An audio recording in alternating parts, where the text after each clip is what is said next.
কলকাতা বিশ্ববিদ্যালয় BA fourth সেমিস্টারের সকল জেনারেল ছাত্রছাত্রী, তোমাদের যাদের রাষ্ট্রবিজ্ঞান সাবজেক্টটি রয়েছে অর্থাৎ জি অথবা সিসি 4 হিসেবে তোমাদের যে পেপারটি রয়েছে, অর্থাৎ তোমাদের যাদের পার্টস কোর্সে রাষ্ট্রবিজ্ঞান সাবজেক্টটি রয়েছে, তোমাদের জন্য আজকের এই ভিডিওটি খুবই গুরুত্বপূর্ণ হতে চলেছে। কারণ আজকের এই ভিডিওটিতে তোমাদের জন্য একেবারে শেষ মুহূর্তে লাস্ট মিনিট একেবারে ফাইনাল সাজেশান নিয়ে আলোচনা করব। খুবই গুরুত্বপূর্ণ বাছাই করা কিছু 15 নম্বরের প্রশ্ন এবং 10 নম্বরের প্রশ্ন নিয়ে আলোচনা করব, যে প্রশ্নপত্রগুলি তোমরা পরীক্ষার জন্য প্র্যাকটিস করে গেলে অবশ্যই তোমাদের পরীক্ষা খাতায় কমন পাবে এবং তোমরা উপকৃত হবে। তাই বলবো সম্পূর্ণ ভিডিওটি তোমরা দেখবে এবং অবশ্যই এই ভিডিওটি তোমাদের বন্ধুদের কাছে শেয়ার করে দিও।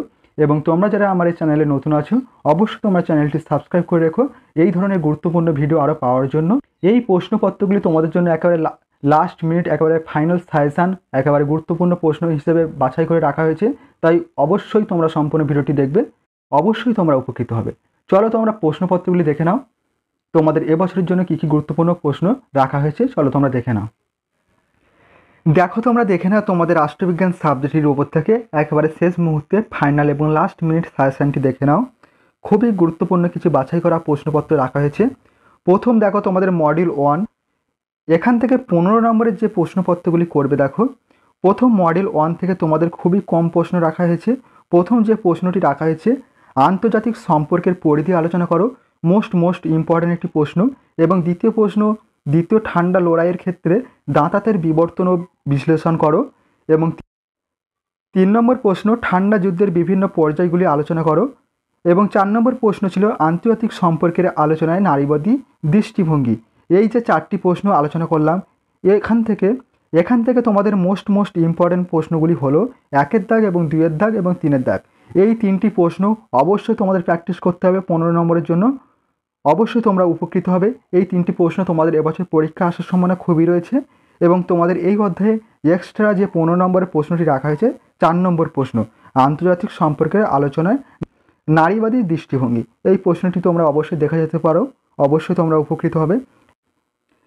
এবং পরবর্তী তোমাদের মডেল 2, এখান থেকে 15 নম্বরের যে প্রশ্নগুলি প্র্যাকটিস করবে। দেখো 15 নম্বরের যে প্রশ্নপত্রগুলি রাখা হয়েছে, প্রথম প্রশ্ন, ঠান্ডা যুদ্ধের পরিস্থিতিতে আন্তর্জাতিক রাজনীতির প্রকৃতি আলোচনা করো, ভেরি ইম্পর্ট্যান্ট একটি প্রশ্ন। এবং দ্বিতীয় প্রশ্ন, একবিংশ শতাব্দীর আন্তর্জাতিক রাজনীতিতে চীন এবং জাপানের গুরুত্ব বিশ্লেষণ করো, খুবই গুরুত্বপূর্ণ একটি প্রশ্ন। এবং 3 নম্বর প্রশ্ন, ভারতের পররাষ্ট্রনীতির মূল বৈশিষ্ট্যগুলি আলোচনা করো।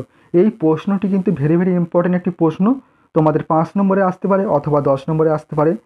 এই অধ্যায় থেকে তোমাদের 4টি প্রশ্ন রাখা হয়েছে। দেখো পরবর্তী 4 দাগের প্রশ্নটি রাখা হয়েছে, ভারতের পররাষ্ট্রনীতির অন্যতম নির্ণায়ক রূপে ইতিহাস, অর্থনৈতিক এবং আদর্শ গুরুত্ব মূল্যায়ন করো।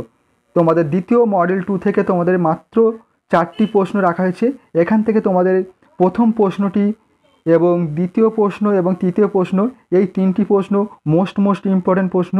তোমাদের মডেল 1 এবং মডেল 2 থেকে তোমাদের এই 6টি প্রশ্ন পরীক্ষার জন্য প্রস্তুতি নিলে বা প্র্যাকটিস করে গেলে অবশ্যই তোমরা এখান থেকে তোমাদের পরীক্ষা খাতায় যে 15 নম্বরের প্রশ্ন হয়ে থাকে অবশ্যই তোমরা কমন পেয়ে যাবে। তার সাথে তোমাদের যে এক্সট্রা কোশ্চেন একটা করে রাখা হয়েছে, এই কোশ্চেনগুলিও দেখে যেও। এরপর দেখো তোমাদের মডেল 1-এ তোমাদের জন্য যে 10 নম্বরের গুরুত্বপূর্ণ প্রশ্নপত্রগুলি রাখা হয়েছে, সেই প্রশ্নপত্রগুলি দেখে নাও। প্রথম যে প্রশ্নটি করবে তোমাদের 10 নম্বরের প্রশ্নের জন্য, কেনেথ ওয়ালজ এর নয়া বাস্তববাদী তত্ত্বটি আলোচনা করো, মোস্ট ইম্পর্ট্যান্ট একটি প্রশ্ন। এবং দ্বিতীয় প্রশ্ন, আন্তর্জাতিক সম্পর্কের আলোকে নয়া উদারবাদের গুরুত্ব আলোচনা করো, ভেরি ইম্পর্ট্যান্ট প্রশ্ন। এবং 3 নম্বর যে প্রশ্নটি রাখা হয়েছে, জে.এ. টিগনার আন্তর্জাতিক রাজনীতিতে কিভাবে নারীদের অংশগ্রহণের ন্যায্য দাবি পেশ করেন। এবং 4 দাগের প্রশ্ন রয়েছে, 4 দাগের, হ্যান্স জে মর্গানথাউ এর বাস্তববাদী তত্ত্বের 6টি নীতি উল্লেখ করো, মোস্ট ইম্পর্ট্যান্ট প্রশ্ন। এবং 5 দাগের যে প্রশ্নটি রাখা হয়েছে, দ্বিতীয় বিশ্বযুদ্ধের কারণ আলোচনা করো। এবং 6 নম্বর প্রশ্ন, আন্তর্জাতিক সম্পর্কের ক্ষেত্রে বহুত্ববাদী তত্ত্বের গুরুত্ব লেখো। এই যে মডেল 1 থেকে তোমাদের 10 নম্বরের প্রশ্ন রাখা হয়েছে, যেগুলি হাইলাইট কালার করা হয়েছে, এই প্রশ্নগুলি তোমাদের সবকটি করে যেতে হবে, একটাও বাদ দিলে হবে না। এবং মডেল 1 থেকে তোমাদের 2টি এক্সট্রা কোশ্চেন রাখা হয়েছে, এই প্রশ্নপত্রগুলিও তোমাদের পরীক্ষার জন্য প্র্যাকটিস করে যেতে হবে। এবং দেখো তোমাদের মডেল 2 থেকে তোমাদের 10 নম্বরের যে প্রশ্নপত্রগুলি করতে হবে তোমরা দেখে নাও। মডেল 2 থেকে তোমাদের প্রথম প্রশ্ন রাখা হয়েছে, একবিংশ শতাব্দীতে আন্তর্জাতিক রাজনীতিতে রাশিয়ার ভূমিকা আলোচনা করো, মোস্ট ইম্পর্ট্যান্ট প্রশ্ন।